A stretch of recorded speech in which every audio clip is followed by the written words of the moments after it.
اس کی قدر جو ہے لین دین سے باہر چل رہی ہے. خدا نہ ہوتا تو میں بھی نہ ہوتا, خدا نہ ہوتا تو میری کریشن بھی نہ ہوتی, لین دین تو بات ہی بڑی دور کی رہ گئی. خدا نہ ہوتا تو دنیا بھی نہ ہوتی, خدا نہ ہوتا تو آج میں زمین پر کھڑا بھی نہ ہوتا, خدا نہ ہوتا تو کریشن کے اندر انسان بھی نہ ہوتا, کیونکہ خدا نے کہا کہ ہم انسان کو اپنی صورت پر اپنی شبیہ کی مانند بنائیں. تو اگر خدا نہ ہوتا تو میں ہوتا ہی نہ. تو جب ہم اس جگہ پر آ جاتے ہیں کہ بھئی خدا کی وجہ سے میں ہوں, پھر پرستش ہوتی ہے, ادروائز پرستش نہیں ہوتی. اور یہ جو پرستش ہے, یہ جتنے الفاظ ہیں, اب اس سے زیادہ میں آپ کو الفاظ ان کے مطلبوں کے اندر نہیں لے کے جاتا, لیکن میں سادہ سی جو مجھے سمجھ آئی ہے ساری باتوں میں سے جو اس کی تعریف نکلی ہے, لیکن یہ جو لفظ ہیں جتنے ان کے بہت سارے مطلب نکلتے ہیں جو میں نے آپ کو کہا, جس میں سجدہ بھی ہے, اس میں پیس پیس ہونا بھی ہے, اس میں جھکنا بھی ہے, گھٹنے ٹیکنا بھی ہے, ہاتھ اٹھانا بھی ہے. یہ سارے الفاظ کے اندر سے جو عبرانی اور یونانی کے استعمال کیے گئے ورشپ کے لیے, یہ سارے مطلب ان میں سے نکلتے ہیں. اس لیے یہ سارے ایکسپریشن جب آپ اندر سے اس کی پرستش کھالے ہوتے ہیں تو ٹھیک ہے, لیکن ان سب میں سے جو اس کی تعریف نکلتی ہے کہ ہم اس کے ریفرنس کے اندر ہم اس کو خدا جانتے ہوئے, خدا مانتے ہوئے, اپنا مالک اور آقا جانتے ہوئے, اپنا کریٹر جانتے ہوئے, اپنا باپ جانتے ہوئے, جب ہم اس کی مرضی کے اندر 100% اس کی تابع فرمانی کرتے ہیں, پریکٹیکل کے اندر وہ پرستش ہوتی ہے. To fulfill the will of Almighty God by radical obedience. Radical ہوتی ہے total obedience, total surrender. خدا نے بنایا اس لیے کہ میں اس کی حمد کروں, یعنی میں اس کی پرستش کروں, یعنی میں اس کی 100% فرما برداری کروں. 100% فرما برداری اس کی مرضی ہے میرے لیے. اگر آپ کو تھوڑی مشکل لگتا ہے تو ادھر کے اندر چلے جائیں, یہی ہوا ہے. اگر وہاں سے مشکل لگے تو یسوع کی زندگی میں آنے, اس سے بڑی تو کوئی مثال نہیں. یہی ہوا. باقی سب کو میں نے اس لیے بیچ میں چھوڑ دیا کہ وہ آدم پہلا ہے, یہ دوسرا آدم ہے. ان دو آدموں کے تقابل پہ ہی میری اور آپ کا سب کچھ چل رہا ہے. اس نے گناہ کیا تو میں اس کے ساتھ گناہگار ہو گیا. اس نے میری نجات کے لیے جان دی, جب میں نے اس کے ساتھ اپنے آپ کو صلیب پر دیکھا, اسے نجات دینا قبول کیا تو میں گناہ سے آزاد ہو گیا. آزاد ہو گیا, میں گیا کہاں پہ؟ میں آزاد ہو گیا واپس ریلیشن شپ میں. کون سے ریلیشن شپ میں؟ جو آدم کے اندر آدم کی وجہ سے ہٹ گیا تھا میں. تو آدم کے اندر کتنے حکم خدا نے دیے آدم کو؟ ایک ہی حکم دیا, ایک ہی, وہی خدا کی مرضی. اس کے اندر رہنے سے دیکھیں, آدم نے خدا نے آدم کو کہا کہ یہ 2 درخت ہیں درمیان میں, ان میں سے ایک نیکی اور بدی کی پہچان کا درخت ہے, اس کا پھل نہیں کھانا, کیونکہ یہ پھل کھانے سے کیا ملے گا؟ موت. موت. اور اگر اس درخت کا پھل نہیں کھانا تو ساتھ میں ایک اور درخت ہے جو حیات کا درخت ہے, اگر اس کا پھل کھاتا تو کیا ملتی؟ زندگی. اس کو کھانے سے خدا نے منع نہیں کیا, اس کو کھانے سے منع کیا, کیونکہ خدا تو یہ نہیں چاہتا تھا کہ آپ نیکی اور بدی کے چکر میں پڑیں. خدا تو یہ چاہتا تھا کہ آپ اس کی مرضی کے اندر رہیں, یہی آپ کی پرستش ہے. آپ اس کی فرما برداری کریں, یہ پرستش ہے. آدم, کیونکہ جیسے میں نے کہا پرستش کا تو لفظی ورشپ کا پہلی دفعہ پیدائش 22 کا 5ویں آیت میں ابراہیم نے استعمال کیا ہے. تو ابراہیم تو آدم سے 22ویں پشت ہے, تو 21 پشتیں کیا کرتی رہی خدا کی؟ انہوں نے پرستش نہیں کی. پھر وہ پہلی آدم سے لے کے آدم سے شروع کر کے ابراہیم تک 22ویں پشت ہے.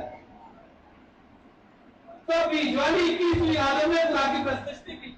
تو بہترین پرستش تو رن کے اندر ہی تھی, جب گناہ بھی کوئی اور مسئلہ بھی نہیں. تو وہاں پہ پرستش کے لیے کیا تھا؟ یہ پھل نہیں کھانا, باقی سب کچھ کھا. یعنی کیا تھا؟ میری مرضی ہے یہ پھل نہیں کھانا, یعنی کیا کہ یہ میری مرضی ہے, یہ حکم ہے, اس پر عمل کرو. اور جب تک آدم اور حوا یہ کرتے رہے, آدم کے اندر میں کیا کچھ حاصل نہیں تھا. کیا کچھ نہیں تھا حاصل, مجھے بتائیں. وہ سب کچھ جس کے لیے میں ہمارے مارے پیتے ہیں. اب لاہور کا تو مجھے پتا, آپ کا پتا نہیں ہوتا تو پانی بھی خرید کے لے آنا پڑتا صاف پینے کے لیے. کیا کچھ نہیں تھا, سب کچھ تھا جن کے اندر, لیکن جب اس نے پھل کھایا تو سب کچھ کدھر گیا؟ سب کچھ ادھر ہی ہے. آدم وجن سے باہر ہے, نہیں کھا سکتا.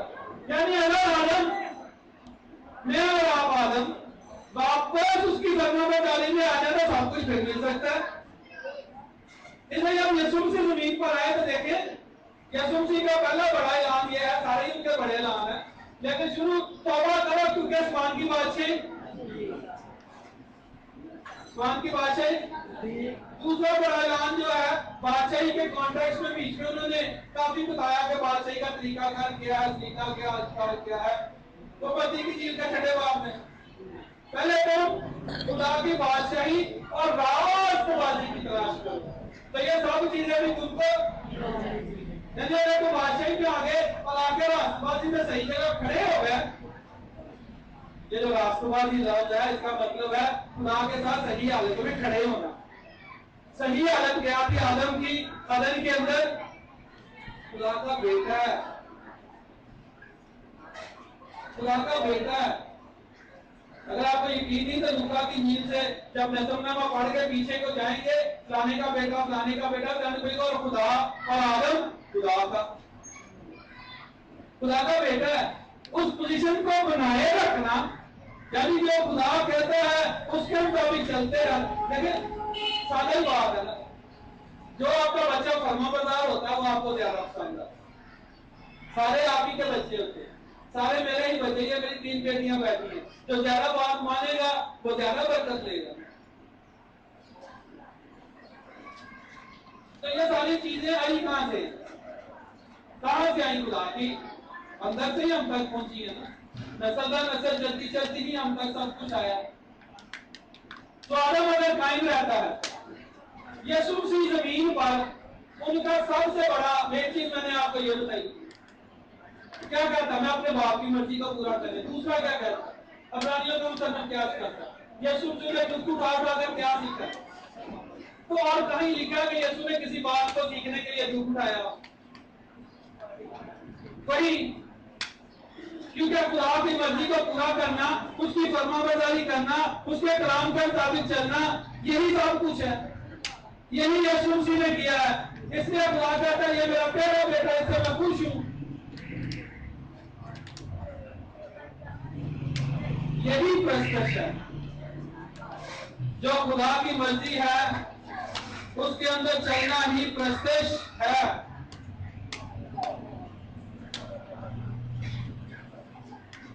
باقی نہیں, باقی جو مرضی کر لے,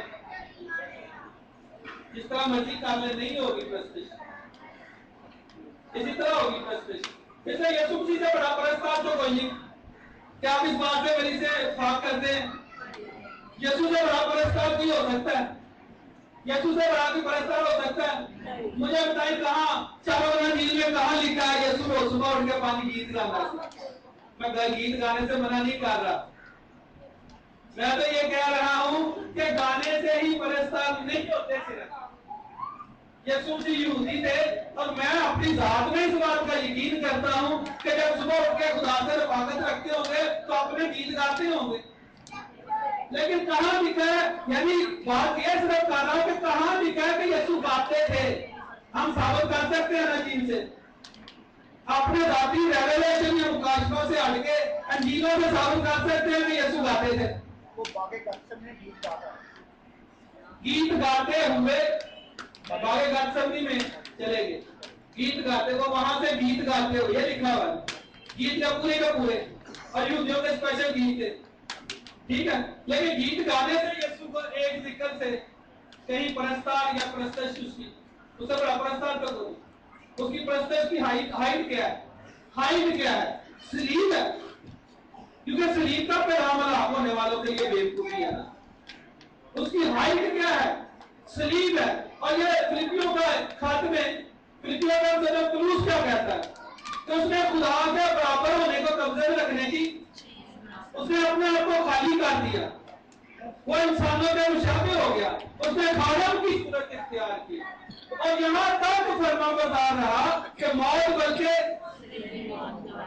تو اس کی پرستش فرما برداری میں ہے کہ گیت گانے میں، اس کا پرستار ہونا فرما برداری کے اندر ہے۔ خدا نے اسے سلیب اٹھانے کے لیے، نجات دہندہ ہونے کے لیے بھیجا تھا۔ نجات دہندہ ہونے میں، خدا کی مرضی پوری کرنے میں، خدا کے پروگرام کے اندر چلنے سے، خدا کی فرما برداری کرنے سے پرستش ہے۔ یہ میں آپ کو زور دے رہا ہوں۔ اگر میں دل سے دیکھیں شکر گزار نہیں ہوں تو میں تین والی گوڈے دیکھ لوں، اور دل سے شکر گزاری ہو نہیں سکتی جب تک مجھے شکر گزاری کا بھیج یا مکاشفہ اپنی ذات کے اندر نہیں کھلتا۔ آپ کو سن کے تو میں کر سکتا ہوں، خاتموں سے سیکھ کے تو میں شکر گزاری کرنی چاہیے، لیکن ایسا شکر گزاری وہ ہے جو میرے اندر سے نکلتی ہے۔ جب میرے اندر اس کا کوئی بھیج نہیں، کوئی مکاشفہ نہیں، کوئی ریویلیشن نہیں، کوئی سمجھ نہیں، کوئی انڈرسٹینڈنگ نہیں، تو زبان سے نظام خداوند تیرا شکر ہے، تو دل تو میرا کہیں اور ہے۔ مطلب تو میں شکر گزار رہا کہ میرے ابے نے مجھے 50 روپے دیتے تھے۔ ہمیں یہ نہیں کہنا کہ بچے والدین کی عزت نہیں، وہ تو کرنی، کیونکہ کلام میں لکھا ہے، کلام میں لکھا ہے کریں گے تو عمر بھی دراز ہوگی، برکت بھی ملے گی، کیونکہ کلام میں جو لکھا ہے اس پر عمل کرنے سے ہی تو ہماری پرستش ہوتی ہے۔ لیکن اگر میں یہ سمجھنے لگ جاؤں کہ میری زندگی کا سورس اور منبع میرا باپ ہے تو مقدی پرستش۔ میری زندگی کا سورس اور منبع کون ہے؟ خدا کی ذات ہے۔ خدا نے اس دنیا میں والدین کو مقرر کیا، ایک پورا سسٹم دیا، شادی کا نظام عدن کے اندر مقرر کیا تاکہ اس طریقے سے نسل انسانی آگے بڑھے اور اس طریقے سے میرا بھید اور مکاشفہ بھی سمجھنا آسان ہو۔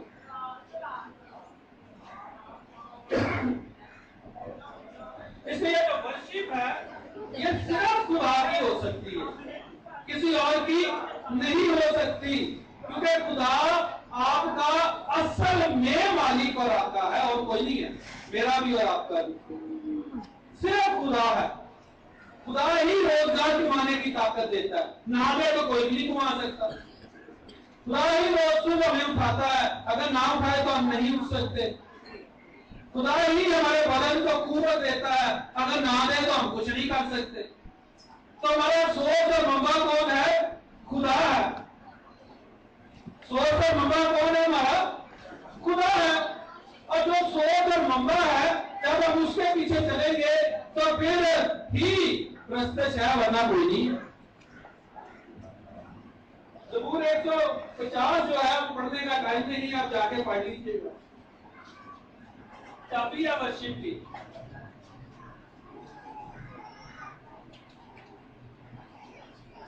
ہر متنفس کس کی حمد کرے؟ کس کی؟ اور آگے لکھی ہے نا ساری ڈیٹیل، اس لیے یہ کیا، سارا کچھ اس نے کیا۔ اے میری جان، زبور میں اس کو کہتے ہیں 103 زبور میں، اے میری جان کس کو مبارک ہے؟ اے میری جان کس کو؟ کسی اور چیز کا ہے کوئی تعلق نہیں، کیونکہ سورس اور منبع کون ہے؟ سورس اور منبع کون ہے؟ ورشپ کب ہوتی ہے؟ جب ہم اس بات کا دل سے اظہار کرتے ہیں کہ ساری چیزوں کا سورس اور منبع خدا ہے، میری ذات کا سورس اور منبع بھی کون ہے؟ خدا ہے، پھر ورشپ ہوتی ہے۔ جب ہمیں اس چیز کا بھید اور مکاشفہ ہو جاتا ہے کہ خدا اس کائنات کو بنانے والا اس کا سورس ہے جس میں میں بھی شامل ہوں، تو پھر ورشپ ہوتی ہے۔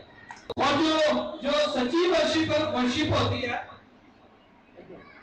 اس کے لیے ہمیں اسٹرگل نہیں کرنی پڑتی، وہ اندر سے اپنے آپ نکلتی ہے۔ جو صحیح ورشپ ہے وہ اندر سے نکلتی ہے۔ اگر گھٹنے ٹیکنا اس کا اظہار ہے تو پھر گانے والے کو یا لیڈ کرنے والے کو یہ نہیں کرنا ہو سب گھٹنے ٹیکے خدا کی ذوری میں۔ ہم سب پرستار ہیں، میرے تو خدا کی ذوری میں آ کے، آپ کو خدا کی ذوری میں آ کے، ہمیں تو خدا کے گھر میں آ کر، اس کی ذوری میں آ کر ہمیں تو اندر سے ویسے ہی کام جانا چاہیے۔ گھٹنے تو اپنے آپ ٹکنے چاہیے کہ سورس کے منبع کے سامنے ہے، جو مالک ہے اس کے سامنے ہے، نہیں ٹکتے۔ وہ دفعہ تو پرستار یعنی گانے والے کہتے رہتے ہیں آؤ ہاتھ اٹھائیں، ہاتھ ہی نہیں اٹھتے، کیونکہ ہاتھ کب اٹھائے جاتے ہیں؟ ابھی کوئی پستول لے کے گن لے کے ہاتھ چکے جان، کیوں؟ کیونکہ ہم جان گئے ہیں کہ میں اس کا مقابلہ نہیں کر سکتا، ہاتھ اٹھا دیتے ہیں، بھائی تو جو کہیں گا وہی ہوئے، کیا ہو گیا؟ اب کیا ہو گیا؟ ہم نے اپنی زندگی یہ نہیں جاننا کہ یہ خدا کے ہاتھ میں، ہم نے سمجھ لیا اس کے ہاتھ میں، اس لیے ہاتھ اٹھ گئے ہیں۔ تو جب ہم نہیں جانتے کہ ہمارا سورس اور منبع زندگی کا مالک وہ ہے، ہاتھ اٹھے ہی نہیں، گھٹنے ٹکتے نہیں، ہاتھ اٹھتے نہیں۔ ہمارے گانے والے جو ورشپر بھی بیچ میں شامل ہو، گانے والے صاحب، گاسپل سنگر اور سچے پرستار سارے جب گا رہے ہوتے ہیں اسٹیج پر، وہ زور لگا رہے ہیں نہیں، چرچ کے اندر بیٹھے ہیں ہم، ہمارے اپنے خیالات ہیں، باتیں ہیں۔ زبون پولس یہ کہتا ہے اپنے خط کے اندر، جب ہم عبادت میں آتے ہیں تو ہر کسی کے اندر یا زبور ہوتا ہے یا مزامیر ہوتے ہیں یا گیت ہوتا ہے، تو جب ہم عبادت کے اندر آتے ہیں ہمارے اندر سوچی ہوتی ہے جا کے کیا کرنا ہے، ابھی جا رہے ہیں، کب عبادت ختم ہوگی، گھر کب جائیں گے، آگے گھر کے چرچ کے بعد ایک ہی چھٹی ہے، 100 اور کام کرنے ہیں۔ تو ان ساری یہ چھوٹی چھوٹی باتیں ہیں، ان سارے حالات کے اندر پرستش ہو سکتی ہے آگے اندر۔ وہ تو ہم اپنی ایک ذمہ داری پوری کرنے کے لیے جا رہے ہوتے ہیں کہ جس چرچ نہ گئے تو تجھے کی کہیں گے، کیونکہ اندر سے ذرا پرابلم ہے نا۔ تو جب اندر سے ہم اس کو اس کی حیثیت میں نہیں سمجھتے، ورشپ نہیں ہو سکتی۔ فرشتے کیوں قدوس قدوس پکارتے رہتے ہیں آسمان پر؟ کیونکہ انہیں اس کے پاس رہتے ہیں نا۔ بہت ساری باتیں کہوں لیکن ایک بات صرف کہوں گا، ٹائم نہیں ہے۔ وہ اس کے پاس رہتے ہیں نا، انہیں اس کی خصوصیت کا بھید مکاشفہ ملا ہوا ہے۔ ہم ذرا اس کے پاس جاتے نہیں، جائے گا تو ملے گا نا، ورنہ نہیں۔ اس لیے ہمیں کہتے ہیں وہ ہیلیلویا گائے، جیسے ہی ہیلیلویا شروع ہوتا ہے کئی پریشان ہو جاتے ہیں کہ ہیلیلویا مکے گا کب؟ قدوس قدوس قدوس پکارتے ہی رہتے ہیں، کیونکہ ان کے اندر اس کو دیکھ کر جو بھید اتر رہا ہے وہ ختم ہی نہیں ہوتا، وہ پکارتے رہیں گے۔ مجھے اور آپ کو جتنا وہ ملا تھوڑا سا پکار کے بعد چپ ہو جاتے ہیں، پھر ہم کہاں پرستش کر رہے ہیں؟ ہو نہیں سکتا، نہیں ہو سکتا۔ اور یہ جو پرستش ہے یہ نیچرل رسپانس ہے، یہ قدرتی طور پر اندر سے نکلتی ہے جب ہمیں سمجھ آ جاتی ہے کہ میرا خدا میرا مالک ہے، اندر سے اپنے آپ نکلتی ہے، پھر کسی کو کہنے کی ضرورت نہیں، مجھے میرے اندر سے نکلنی چاہیے، نکلتی ہے۔ پرستش جب ہم اس کو اس طور پر جان جاتے ہیں جس طور پر یہ ہوتا ہے، اور ورشپ تب ہوتی ہے جب ہم کسی چیز کا کریڈٹ خود نہیں لیتے۔ یہاں ایک بہت بڑا مسئلہ ہے چرچ کے اندر، جب میں چرچ کہتا ہوں تو مجھے پورے اپنے صرف لاہور مینلی اور پاکستان کے چرچ اور ورلڈ کا بھی کافی حد تک پڑھنے کا تجربہ ہے، کیونکہ میں باہر ابھی گیا نہیں لیکن کتابیں پڑھ لیتا ہوں۔ ایک بہت بڑا مسئلہ کریڈٹ کا ہے، بلکہ بہت ہی بڑا مسئلہ ہے۔ یہ کام تو میں نے کیا ہے، اس کی واہ واہ تو میری ہونی چاہیے۔ تو واہ واہ صرف ایک ہی ہوتی ہے جو اصل کریڈٹ کا مالک ہے۔ اگر مجھے خدا نے یہ برکت دی، یعنی یہ گفٹ دیا، یعنی یہ نعمت دی، یعنی اس کا فضل ہو گیا کہ میں تھوڑی کلام کی باتیں خدا کے روح سے سیکھ کر آپ سے شیئر کر سکوں، تو مجھے بتائیں اس میں میرا کیا کریڈٹ ہے؟ نہیں، اگر خدا فضل نہ کرتا نہیں ہو سکتا ہے۔ اگر خدا فضل نہ کرے تو کوئی پاسٹر ہو سکتا ہے، اگر خدا فضل نہ کرے تو آپ یہاں آ سکتے تھے، تو کریڈٹ میرا کا ہے۔ تو جب کریڈٹ ہر بات کا جو ہماری زندگی میں ہو رہی ہے، خدا کو جو سپریم سب سے اعلیٰ بلند سورس ہے، منبع ہے میری زندگی کا، اس کو دیا جاتا ہے، پھر پرستش ہوتی ہے، ورنہ پرستش نہیں ہوتی ہے۔ اور جب ٹوٹل سرنڈر کیا جاتا ہے اس بات کے لیے کہ ہاں خداوند جو تو کہے گا۔ ہم سب نے باقی گتسمنی کے اندر دیکھا نا، یسوع مسیح جب ان کا پسینہ بھی خون کی بوندیں بن کے گرنے لگ گیا تو انجیلا میں یہ بتا رہی ہے کہ یسوع نے کہا کہ اگر ہو سکے تو یہ پیالہ، اچھا میری اپنی انڈرسٹینڈنگ یہ کہتی ہے باغ گتسمنی کے اندر جا کے کہ جتنی سپیڈ سے اس نے اس کی نفی کیا اتنی سپیڈ سے یہ الفاظ نہیں بولے کہ اگر ہو سکے تو یہ پیالہ مجھ سے، لیکن میری نہیں بلکہ تیری مرضی پوری ہو۔ یہ زیادہ سپیڈ کا کام ہے۔ دکھ تو بہت ہے، پریشانی بہت ہے، بوجھ بہت ہے، گناہ ساری دنیا کے ہے، مشکل ہے، لیکن میری نہیں تیری مرضی پوری ہو۔ یہ اس نے زیادہ سپیڈ سے کہا ہے کہ کدھر میرا پیو میری گل ہے والی سونی نہ جائے، نہیں نہیں نہیں نہیں نہیں تیری مرضی پوری ہو، جان دو سلیب ساری دنیا کے گناہ میرے اوپر۔ یسوع مسیح نے کبھی اپنی ساری زندگی میں یہ کہا کہ میں بڑا کلام کمال کا سناتا ہوں؟ پڑھا کبھی آپ نے؟ میں نے تو اتنا پڑھا، یسوع نے کہا میرا کلام میرا نہیں بلکہ میرے بھیجنے والے کا ہے۔ جو کوئی گل ہے نہیں تو میرا کوئی کمال نہیں، جس نے مجھے بھیجا اسی کا کمال ہے۔ آپ نے کبھی سنا یسوع نے یہ کہا ہو کہ یہ معجزے جتنے ہوئے ہیں یہ میرے ذرے بازی میں کیے ہیں؟ کسی چیز میں پڑھا ہو تو مجھے بتا دیں، میں نے نہیں پڑھا آج تک۔ اس نے کہا میرا باپ مجھ میں رہ کر اپنے کام کرتا ہے، یعنی ہر چیز کا کریڈٹ، کلام کا کریڈٹ، معجزوں کا کریڈٹ، دوسری باتوں کا کریڈٹ۔ لوگ کہہ رہے ہیں وہ ایک بڑا نبی برپا ہوا ہے، تو استاد ہو کر آیا ہے خدا کی طرف سے۔ یسوع نے کبھی کہا، یسوع نے کبھی کہا میں بڑا استاد ہوں؟ کہا یسوع نے؟ یسوع نے کبھی کہا میں بہت بڑا نبی ہوں؟ یسوع نے کبھی کہا میرے کلام کے اندر کیا تاثیر پائی جاتی ہے؟ ہر چیز کا کریڈٹ کیا جا رہا ہے باپ کی طرف، اس لیے یسوع سے بڑا پرستار نہیں ہو سکتا۔ ہر باپ کا کریڈٹ اپنے باپ کی جانب بھیج رہا ہے، کسی چیز کا کریڈٹ نہیں لے رہا۔ یسوع مسیح کسی چھوٹی سے چھوٹی چیز کا زمین پر کریڈٹ نہیں لیتے اپنے لیے، ساری چیزیں اپنے باپ کی جانب ریفر کرتا ہے۔ یہ میرا باپ ہے، میں اور باپ ایک ہے، میرا باپ مجھ میں رہ کے کام کرتا ہے، میرا کلام میرے بھیجنے والے کا ہے۔ یہ کام جو کچھ میں باپ کو کرتے ہوئے دیکھتا ہوں وہی میں کرتا ہوں، میں اس سے ہٹ کے کچھ نہیں کرتا، کیونکہ جو میرے باپ کی مرضی ہے وہی میں پوری کر رہا ہوں۔ اس لیے یسوع سے بڑا پرستار نہیں ہو سکتا۔ گیت گائے یا نہ گائے، گانا آتا ہو میری طرح یا نہ آتا ہو، پرستار اس سے بڑا نہیں ہو سکتا۔ یہ 100% اسی طرح ہی ہے۔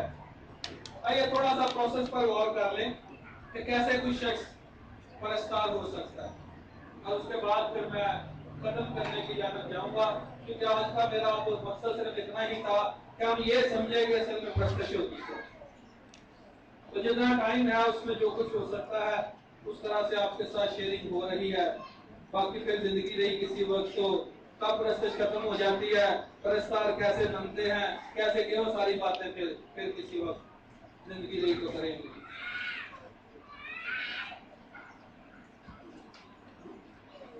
اب میں آپ کو تھوڑا سا پرستار how can we become a good God desired worshipper, تھوڑا تھوڑا ٹچ آپ کو کرا دیا ہے، لیکن ایک چھوٹی سی ترتیب میں آپ کے سامنے ضرور رکھنا چاہتا ہوں تاکہ آپ کو مجھے سمجھنے میں آسانی ہو جائے۔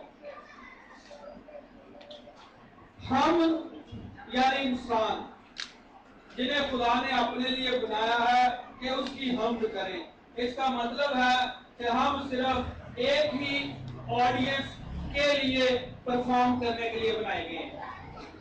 ایک ہی آڈینس ہوگی جس کے سامنے ہم پرفارم کریں گے، اور وہی پرفارم کریں گے جیسے یسوع نے کیا ہے، جو اس کی مرضی اس کا کلام ہے اس کے مطابق۔ ایک ہی آڈینس ہے جس کے سامنے ہم پرفارم کرنے کے لیے بنائے گئے ہیں۔ زبور 145 اور اس کی 6، 7 اور 8 آیات میں اس طرح سے لکھا ہے بائبل آپ کے پاس ہے؟ کسی کے پاس؟ زبور 145 اور اس کی چھٹی ساتویں اور آٹھویں یاد میں اس طرح سے لکھا ہے اور لوگ تیری قدرت کے ہولناک کاموں کا ذکر کریں گے. لوگ کیا کریں گے؟ تیری قدرت کے ہولناک کاموں کا. اس لیے لوگ یہ کہتے ہیں آج کہ عام سوال ہے اگر خدا ہے تو یہ سارا کچھ دنیا میں کیوں ہو رہا ہے؟ کیونکہ انہیں صرف نظر آتی ہے ہولناکی, انہیں نظر آتی ہے ڈیزاسٹر, انہیں نظر آتا ہے ڈسٹربنس. لیکن زبور نویس کہتا ہے اور میں تیری بزرگی بیان کروں گا, اور میں تیری, اور انگلش کا ترجمہ ہے and I will declare thy greatness, یعنی میں تیری عظمت بیان کروں گا. لوگ کیا کریں گے؟ تو پرستار کیا کریں گے؟ خدا کی عظمت, اس کی بزرگی بیان کریں گے. تو کیسے کریں گے اگر تجربہ ہی نہیں ہے اس کی بزرگی یا عظمت؟ ہو سکتی ہے مطلب جس کی قدر ہے, جس کی ورث ہے, جب سمجھ ہی نہیں اس کی بزرگی کیا ہوتی ہے, جب تجربہ ہی نہیں اس کا, تو بیان کر سکتے ہیں؟ نہیں کر سکتے. اگلی آیت میں لکھا ہے وہ تیرے بڑے احسان کی یادگار کا بیان کریں گے اور تیری صداقت کا گیت گائیں گے. اور پھر آگے لکھا ہے خداوند رحیم و کریم ہے, وہ قحط کرنے میں لطیف اور شفقت میں غنی ہے. تو یہ باتیں کیسے ہوں گی جب تک ہمیں اس کا تجربہ نہیں ہو جاتا. ہمیں اور آپ کو یہ یاد رکھنا ہے کہ دنیا میں جو کچھ ہے خدا کے لیے ہے. everything is about God. ہم شاید سمجھتے ہیں about us ہے, نہیں about God ہے. everything in this world is about God. سب کچھ خدا کے لیے, خدا کے متعلقہ ہے, کیونکہ خدا سے سب کچھ شروع ہوا ہے اور خدا پہ ہی سب کچھ ختم ہونا ہے. اور اگر خدا کے تعلق سے گہرا جاننا چاہتے ہیں تو ایک ہی سورس ہے, مجھے تو ایک ہی ملائکہ ہے جو خدا کے متعلق صحیح طرح سے بتا سکتا ہے. اور میں پچھلے 5 سالوں سے جب سے بائبل اسکول میں پڑھا رہا ہوں, اپنے لم کے 3 سال ہونے والے, اس سے پہلے ونڈر لائف جو روم بھٹی صاحب کا تھا وہاں پہ پڑھاتا تھا. تو جتنے اسٹوڈنٹ آتے ہیں کلام سیکھنے کے لیے, یہ کلام سیکھنے کے لیے آنے والوں کی بات کرنے والوں, تو جب میں ان سے پوچھتا ہوں کہ کلام دن میں کتنی دیر پڑھتے ہیں, تو آپ کو پتا جواب کیا ہوتا ہے؟ تو 5 منٹ پڑھتا ہے. بہت کسی نے چھلانگ لگائی ایوریج تو 10 منٹ پڑھتا ہے. تو جو آپ کو بتا سکتا ہے کہ آپ کا خدا کون ہے, خدا کیسا ہے, جس سے میں سے پہلے آپ جانتے ہیں, پھر جب اس کلام کا تجربہ کرتے ہیں تو پھر صحیح پرستار بنتے ہیں. تو کلام تو پہلے اسٹیپ پر ہی موسٹلی ہم فیل ہیں, کیونکہ کلام پڑھنے کا تو ہمارے پاس ٹائم ہی نہیں ہے. نہیں ہے ہمارے پاس, ہمارے بچوں کے پاس تو بالکل ہی نہیں ہے. اب بزی بہت زیادہ ہے, اب ان کے پاس, بچوں کے پاس اسپیشلی فیس بک کے لیے زیادہ ٹائم ہے, کلام کے لیے کم ٹائم ہے. نوجوان نسل کا سب سے بڑا مشغلہ آج کل فیس بک ہے, اور فیس بک ابلیس کے بڑے بہار جالوں میں سے بہت بڑا جال ہے جس نے نوجوان نسل کو اپنے حصار میں لے لیا ہے, اور وہ اس کے اوپر آیت شیئر کر کے بڑے خوش ہیں کہ ہم نے بڑا کمال کیا ہے. آیت شیئر کرنے سے کوئی مسیحی نہیں ہوتا, آیت اس کی زندگی کے اندر اتر جائے اور اس کے مطابق اس کی زندگی بنے, پھر کوئی مسیحی ہوتا. تو ہم بہت ساری مشکل کا شکار ہیں, اس لیے ہمیں سمجھنا ہے سب کچھ خدا سے متعلقہ ہے, اور کلام ہمیں بتا سکتا ہے ہمارا خدا کیسا ہے. آپ خدا کی اتنی ہی پرستش کر سکتے ہیں جتنا آپ کو اس کا علم ہے, اس سے زیادہ نہیں ہو سکتا. سمپل.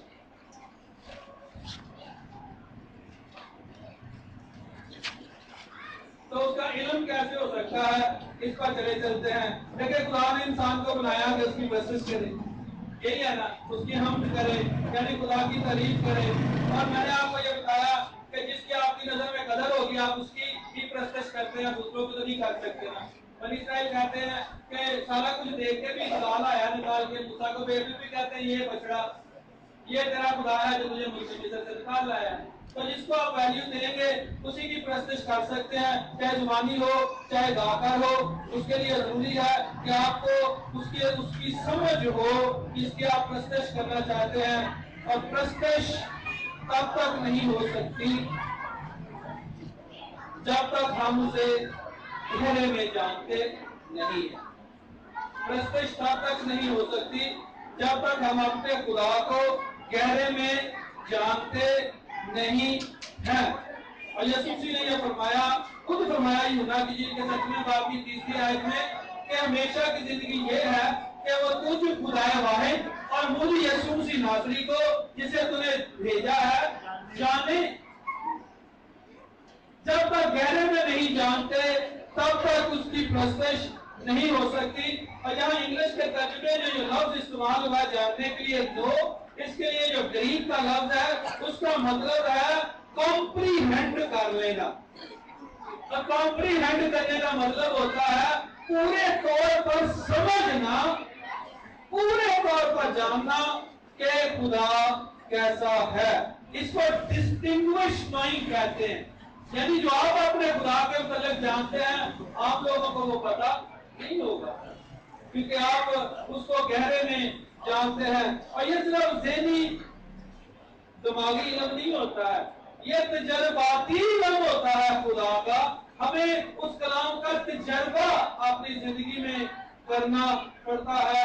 اور یہاں پر میں اب آپ کو اپنا تھوڑا سا ایکسپیرینس نہیں دے سکتا کیونکہ پھر وقت زیادہ ہو جائے گا، لیکن یہ ضرور شیئر کر سکتا ہوں۔ اگر آپ یہ کہتے ہیں کہ خدا محبت ہے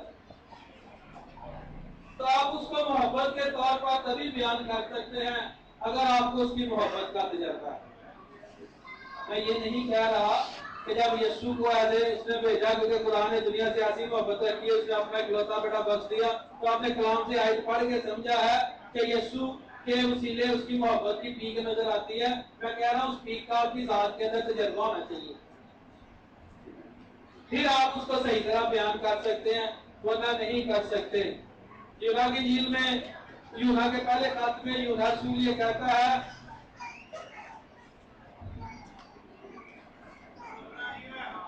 اگر کوئی شخص کہے کہ میں خدا سے محبت رکھتا ہوں اور اپنے بھائی سے نفرت کرے تو جھوٹا ہے، کیونکہ جس بھائی کو اس نے دیکھا اس سے محبت نہیں رکھتا، تو جس خدا کو نہیں دیکھا اس سے محبت کیسے رکھ سکتا ہے؟ اور بغیر ایمان کے اس کو پسند آنا ناممکن ہے۔ اور ایمان کے لیے جو بنیادی چابی ہے وہ اس کا یقین کرنا ہے، اور یقین کرنے کی بنیادی چابی اس کو جاننے میں۔ ایمان ہو ہی نہیں سکتا، تو پرستش نہیں ہو سکتی جب تک اس کو گہرے میں نہیں جانتے۔ اور خدا کو گہرے میں آپ جان نہیں سکتے جب تک آپ اس کے ساتھ گہری رفاقت نہیں رکھتے۔ جب تک گہری رفاقت نہیں رکھیں گے گہرا اس کو جان نہیں سکیں گے۔ اور گہری رفاقت رکھنے کے لیے ضروری ہوتا ہے کہ دو شخص آپس میں وقت گزاریں۔ کیا کریں؟ گہری رفاقت وہ ہوتی ہے جہاں دو لوگ آپس میں وقت گزارتے ہیں، پھر وہ ایک دوسرے کو جانتے ہیں، پھر وہ ایک دوسرے کو سمجھتے ہیں، بلکہ پھر ایک دوسرے کے اشارے بھی پہچانتے ہیں۔ تو کچھ زبان سے کہنا نہیں پڑتا، صرف آپ کا اشارہ کافی ہوتا ہے۔ اور یہ دیکھیں فیلوشپ سیم اسپیشیز کی ہوتی ہے۔ کون سی؟ سیم اسپیشیز سمجھتے ہیں؟ یعنی ہم انسان ہیں، انسان ایک اسپیشی ہے اور ہم فیلوشپ کر سکتے ہیں کیونکہ ہم ایک دوسرے کی سمجھتے ہیں۔ ہم میری زبان سمجھ رہے ہیں جو میں بول رہا ہوں، ہم میرے اشارے پہ جان رہے ہیں جو میں کر رہا ہوں، کلام کے ریفرنس آپ جانتے ہیں، میری آپ کی رفاقت ہو سکتی ہے۔ اسے یسوع مسیح یہ کہتے ہیں، اب آپ کی آیت کو بھی اس پہ ٹچ کر دوں، اس سے زیادہ ٹچ نہیں ہو پائے گی۔ خدا روح ہے اور ضرور ہے کہ اس کے پرستار روح اور سچائی سے اس کی پرستش کریں، یعنی خدا روح ہے۔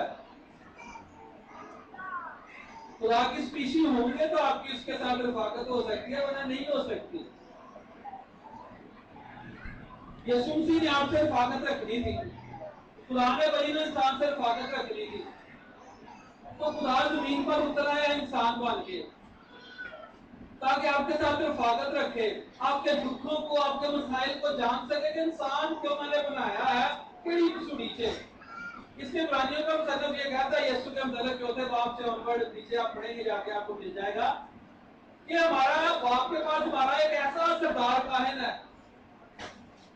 جو ہمارا ہمدرد ہو سکتا ہے، کیونکہ وہ سب باتوں میں ہماری طرح نمایا گیا ہے۔ اس لیے اگر آپ خدا سے رفاقت رکھنا چاہتے ہیں، یعنی میں یہ کہہ رہا ہوں پرستش نہیں ہو سکتی جب تک آپ اسے جانتے نہیں، جب تک آپ اسے جانتے نہیں پرستش نہیں ہو سکتی، اور جب تک اسے رفاقت نہیں رکھتے ہم اسے جان نہیں سکتے۔ اور رفاقت دو سیم سپیشیز کی ہوتی ہے، اس لیے یسوع مسیح خود کہہ رہے ہیں کہ خدا روح ہے، ضرور ہے اس کا پرستہ روح اور اس سچائی سے اس کی پرستش کریں۔ اس کے بغیر گہری رفاقت نہیں ہو سکتی۔ میں آپ کو چھوٹی سی ایک مثال دیتا ہوں۔ زبور 91 نکالے ذرا، زبور 91 پہلی آیت نکالے۔ دیکھیں زبور 90 جو ہے اس کے اوپر لکھا مرد خدا موسیٰ کی دعا، 97 کے اوپر یہ نہیں لکھا زبور، 91 کے اوپر یہ نہیں لکھا زبور کس کا ہے۔ میری اپنی اصطلاح میں میری اپنی ذات کے لیے جو ہے میں اپنے لیے جو استعمال کو، میرے لیے زبور 91 بھی زبور موسیٰ کا ہی ہے، زبور موسیٰ کا 90 ان کا تھا آگے کنٹینیوشن، ٹھیک ہے۔ اور زبور 91 پہلی آیت میں لکھا ہے جو حق تعالیٰ کے پردہ میں رہتا ہے وہ قادر مطلق کے سایہ میں سکونت کرے گا۔ اور انگلش کا ترجمہ اس طرح سے ہے he that dwelleth in the secret place of the most high shall abide under the shadow of the almighty۔ تو میں صرف اس میں رفاقت کے پہلو پر کیونکہ بات کر رہا ہوں، اب میں کہہ رہا ہوں کہ سیم سپیسیز کی رفاقت ہوتی ہے، رفاقت نہیں ہوگی تو جانیں گے نہیں، جانیں گے نہیں تو پرستش نہیں ہو سکتی۔ تو وہ زبور میں بھی اس لیے کہہ رہا ہے کہ جو خدا کی سیکرٹ پلیس میں رہتا ہے اس کے ساتھ، جو ڈویل کرتا ہے اس کے ساتھ، لکھا ہے he that dwelleth in the secret place۔ اور یہ سیکرٹ پلیس کے لیے عبرانی کا ترجمہ ہے، جو عبرانی کا لفظ ہے اس کا مطلب جو اس کے کورنگ میں رہتا ہے، جو اس کے کور میں رہتا ہے، جس کو اردو میں ترجمہ کیا جو حق تعالیٰ کے پردے میں رہتا ہے، یعنی اس کے کور کے نیچے، یعنی کہ جو آلویز خدا کے اندر رہتا ہے، جو خدا کے ساتھ گہری رفاقت میں رہتا ہے۔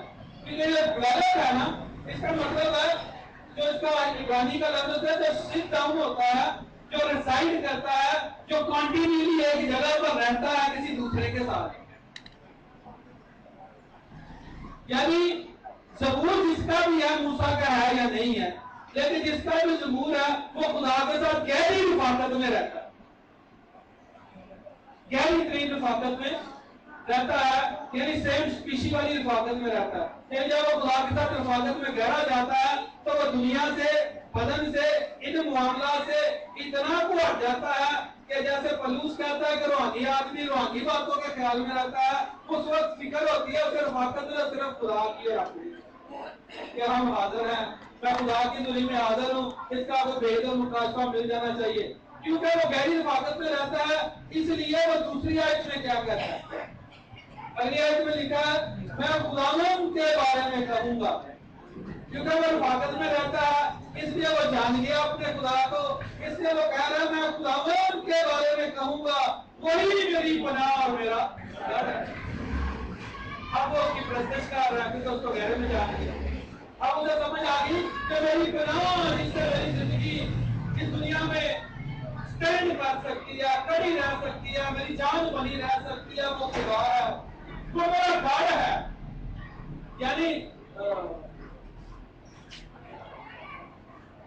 یعنی جس کے اندر میری زندگی کی بنیادیں ہیں، وہ کون ہے؟